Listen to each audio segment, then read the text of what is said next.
It's time for another Dice Tower review with Zee Garcia.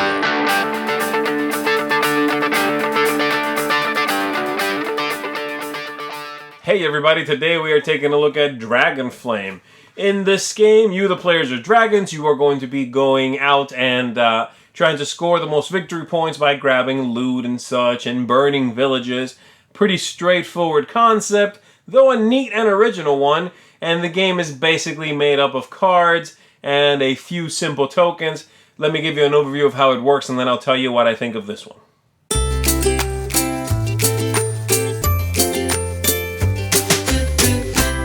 In DragonFlame, you, the players, are dragons, and you are trying to, as any respectable dragon, gather some loot. You are trying to burn down some villages.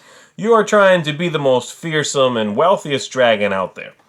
The objective of the game, of course, is to have the most points at the end of the game, and you are going to do that by drafting cards, which should look like this. You're going to be assigning these to these castles here, and then grabbing the stuff at one castle, and also by burning these villages over here, which you'll be doing with your cute little flame tokens, alright? So, each round is going to go like this. Every player is going to be given one of these cards, and this really just happens at the beginning of the game as part of setup. Later on, it's not random, you get the one you get. And so at the beginning of the game, and in this case I'm simulating a game with 4 players, we're going to randomize these and give them out to these 4 players here. This one we'll just put aside for now. And then every player is given 3 cards from the main deck here. So I'll just do that real quick. And then, starting with the lowest number, each player is going to play 1 card, then another, and lastly another. So all 3 cards, and depending on the position card you have, depends whether you should be playing face up or face down. So 1, for example, here is face up, then lastly face down. Whereas the 5 card is face up, face down, face down. And so the player will look at their hand of cards, and they are going to assign one however they are being told to do. So the different cards, there's a multitude of things. There's treasure, there's knights, which are bad, you want to avoid these. And then there are DragonFlame cards, which are the ones that are going to translate into you burning the village over here.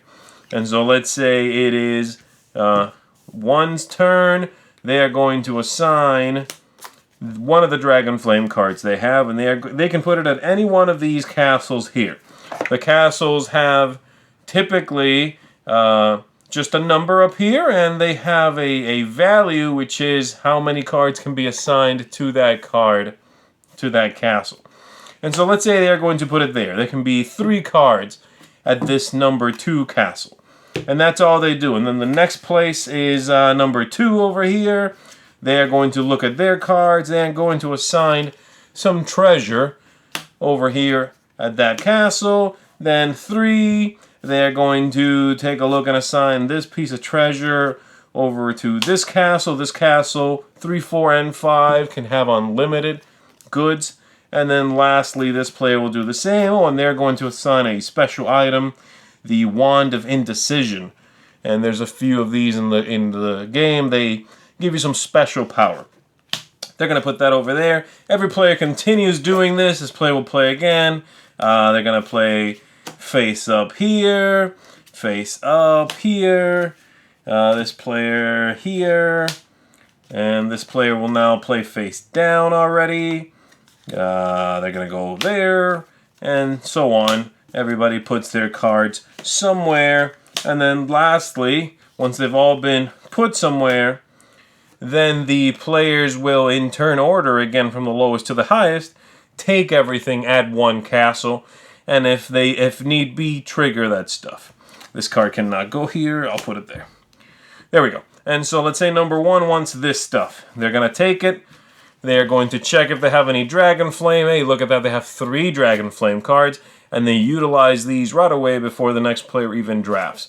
How do these work? You play it, and then you take one of your flames. Let's say that player is red. They are going to breathe fire on this village, and the way you decide that is you come in from an edge, and you breathe fire all the way down a lane. If it's a single flame, which in this case it is, it doesn't matter, except you cannot get to the middle, but there's nothing there anyway. And so they would do this. They would play this one and breathe fire, let's say, down this way and put one here. And then let's say they do it again on that card. That's it. And now this player, player 2, would pick a pile, and they would do whatever that pile says. Oop, they got a face-down knight here, which is not good.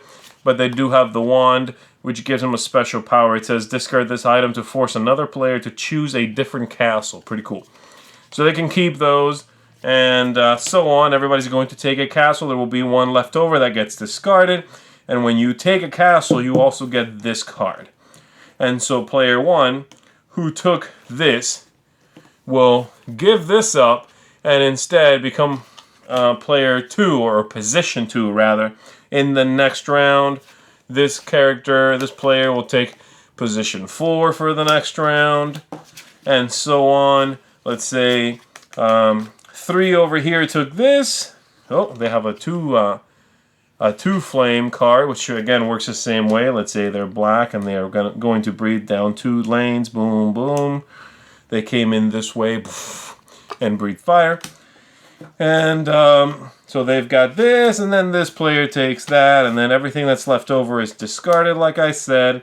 Everybody takes their new position card, whatever that may be, and all the other ones are put back in the center.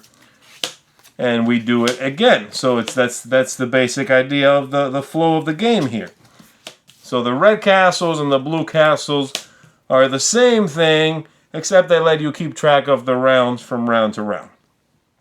You're going to continue doing this until you've run out of cards and can no longer replenish your hands, and at that point you assign victory point values to everything and you see who wins. The scoring for a couple of things is pretty straightforward. For the castles, for instance, whoever has the most flames. And so let's say this looks like this at the end. And I'm just going to look at that card. Then whoever has the most flames there gets 8 victory points. In this case, black. Whoever has the second most gets 4. These 2 players are tied. This player came in first. They're second place. Okay? So you do that for all of these. Whichever banner you kept at the end of the game, that's victory points equal to the banner number. And then the rest of the things are a little bit trickier because you've got things like this, which is a statue, which means if you have a single one, then you get 5. If you double up on this anvil, then you actually don't score anything. You have all of these treasures, which mean you want to have a lot of the same color but not of any other color, and so you score these squared. And so let me find one more here. There we go. So let's say I have 3 here. I'm scoring 9 points, and I lose one for every treasure, that chest of another color. So 8 points for this, right? And everything scores like that. There's a knight who loses you 3 points. There are special cards that are going to somehow change how you score at the end of the game. But that's basically it.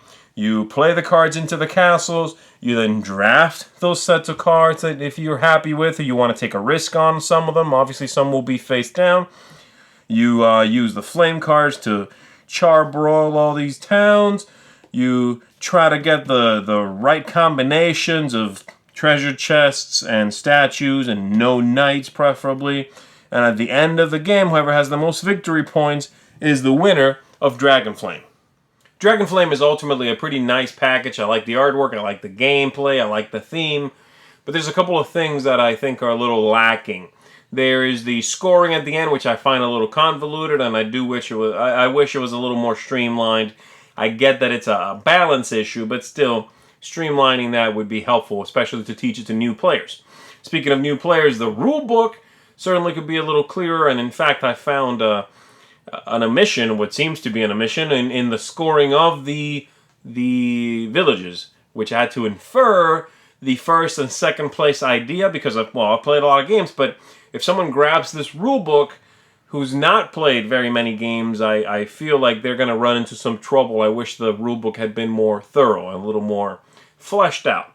So that's my main issue there. The gameplay itself is interesting. I enjoy the drafting of cards, the switching out of castles. I like all of that. I like the village idea and getting points from that as well. Overall, a really nice package. Just slightly longer than a filler, but still a short card game. Cool theme, good artwork. If you are interested or intrigued by this one at all, if you like fantasy, and this is thin on the theme, but still that is the theme, then I would say check it out. I like it. I think it's an interesting card game. I'm not sure how often it'll hit the table, especially with non-gamers, because it is kind of a geeky theme, but it is a good game, and I think it's going to see some play around here. And so check that out. DragonFlame, I recommend it. Thanks so much for watching the Dice Tower videos. Find more great videos and reviews, as well as our top-rated audio podcast at Dicetower.com. You can also find other great shows at DicetowerNetwork.com. I'm Eric Summerer, and you've been watching The Dice Tower. The Dice Tower is sponsored by Cool Stuff Inc., where you can find great games for great prices. Cool stuff in stock. Check them out at CoolStuffInc.com.